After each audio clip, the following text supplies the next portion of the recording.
సుబ్రహ్మణ్యం గారు, మోకాళ్ళ చిప్పలు అరిగిపోయే సమస్య నివారణకు యోగాలో ఉన్న పరిష్కార మార్గాలేమిటో వివరిస్తారండి? యోగాలో పవన ముక్తాసనం, ఏకహస్త ఉత్తాన రాజకపోతాసనం చాలా బాగా ఉపయోగపడుతుంది. పవన ముక్తాసనం. ఈ ఆసనం సాధన చెయ్యడానికి ముందుగా వెల్లకిల్లా పడుకోవాలి.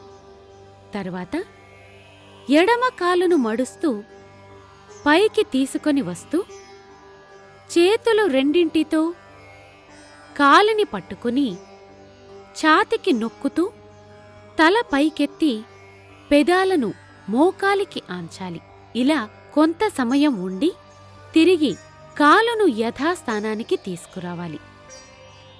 తరువాత కుడి కాలును మడుస్తూ పైకి తీసుకొని వస్తూ తల పైకెత్తి పెదాలను కుడి మోకాలికి ఆంచాలి.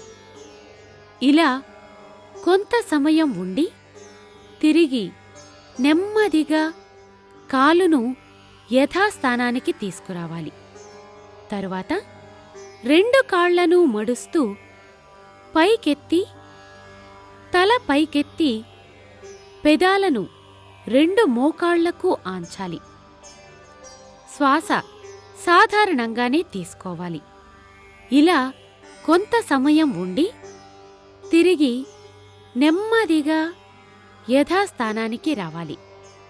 ఇలా ఈ ఆసనం రోజూ 5 నుంచి 10 నిమిషాల పాటు సాధన చేయవచ్చు.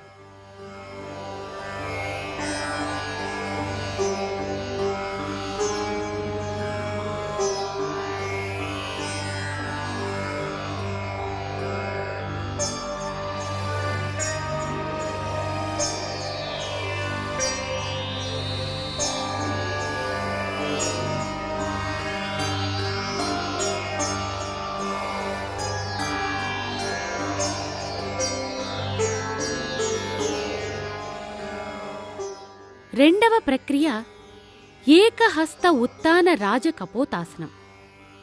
ఈ ఆసనం సాధన చెయ్యడానికి ముందుగా ఎడమ మోకాలుపై ముందుకు వంగుతూ కుడి కాలును ముందుకు పోనిస్తూ పాదాన్ని నేలపై ఉంచి నడుమును వీలైనంతగా కిందకి పోనిస్తూ ఎడమ కాలును మడుస్తూ పాదాన్ని పైకెత్తి కుడి చేత్తో ఎడమ పాదాన్ని పట్టుకొని తలవైపు లాగుతూ తలను పాదానికి ఆంచాలి.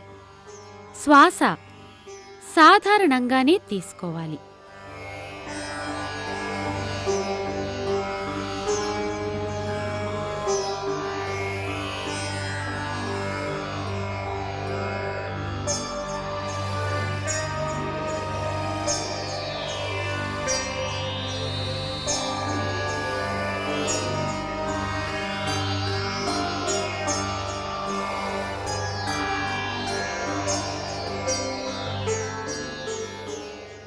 ఇలా ఈ భంగిమలో ఉండగలిగినంత సమయం ఉండి తిరిగి నెమ్మదిగా యథాస్థానానికి రావాలి.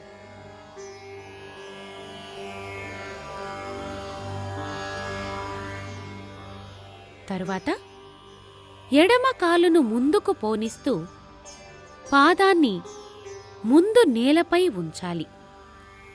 కుడి కాలును వెనుక చాచి ఉంచాలి. ఇప్పుడు కుడి కాలును మడుస్తూ పాదాన్ని పైకెత్తుతూ ఎడమ చేత్తో కుడి పాదాన్ని పట్టుకుని తలవైపు లాగుతూ తలను పాదానికి ఆంచాలి. శ్వాస సాధారణంగానే తీసుకోవాలి.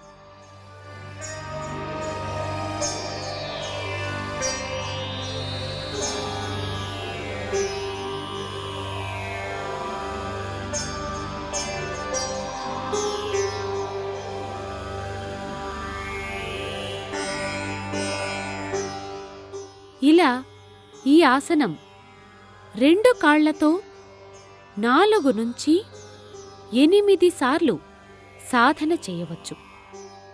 ఇలా ఈ భంగిమలో కూడా ఉండగలిగినంత సమయం ఉండి తిరిగి నెమ్మదిగా యథాస్థానానికి రావాలి. ఈ విధంగా పవన ముక్తాసనం, ఏకహస్త ఉత్తాన రాజకపోతాసనం సాధన చెయ్యటం ద్వారా శరీరంలోని వాత పిత్త శ్లేష్మ ప్రకృతులు సమతుల్యమై మోకాళ్లలో పేరుకుపోయిన అపాన వాయువులు నశించి మోకాళ్ల చిప్పలు అరిగే సమస్య నివారించబడుతుంది. ఈ ప్రక్రియల తర్వాత ధ్యానం చేసి అమృత తుల్యాసనం వేయటం ద్వారా శరీరంలోని అన్ని అవయవాలకు విశ్రాంతి దొరుకుతుంది.